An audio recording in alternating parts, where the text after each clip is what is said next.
Et de ces fameux Canadair, puisqu'il y a un pilote de Canadair, justement, ça a été un moment assez marquant, hein, parce qu'il a dit qu'alors qu'il était en train d'écoper la Seine, on a mis 2 milliards d'euros pour dépolluer la Seine, et avec ça, on aurait pu acheter 15 Canadair. Et la réalité, c'est qu'aujourd'hui, ce pilote en question, il dit que des Canadair, il n'y en a que 5 finalement qui fonctionnent Sur 12. réellement, voilà, sur 12, et qu'il y en a d'autres qui sont aussi en maintenance. Ils sont en maintenance, et les pièces, on les fait venir du Canada, apparemment. Exactement. Non, mais il y a 2 Canadair qui doivent arriver qu'en 2028.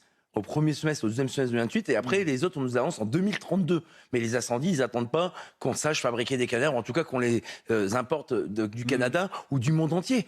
Vous savez que quand nous, Marine Le Pen et Jordan Bardella défendent le savoir-faire à la française, la production française, l'industrie française, les entreprises françaises, hein, nous on n'est pas l'extrême gauche à dire que les entrepreneurs pillent le pays, non, ils créent de la richesse, ils prennent des risques, ils engagent même leur responsabilité personnelle lorsqu'ils peuvent faire faillite en prenant des risques. Donc oui, lors du Covid, on savait pas fabriquer, on fabriquait plus de masques, on fabriquait plus de gel hydroalcoolique. Moi, j'étais commissaire de police à ce moment-là. Je peux vous dire que c'était la cata. Il fallait même sanctionner les policiers et gendarmes qui mettaient des masques. Hein. C'est dire que lorsqu'ils se vantent aujourd'hui d'avoir un bon bilan, il faudrait quand même qu'ils regardent à nouveau les faits tels qu'ils étaient à l'époque. Et là, c'est pareil.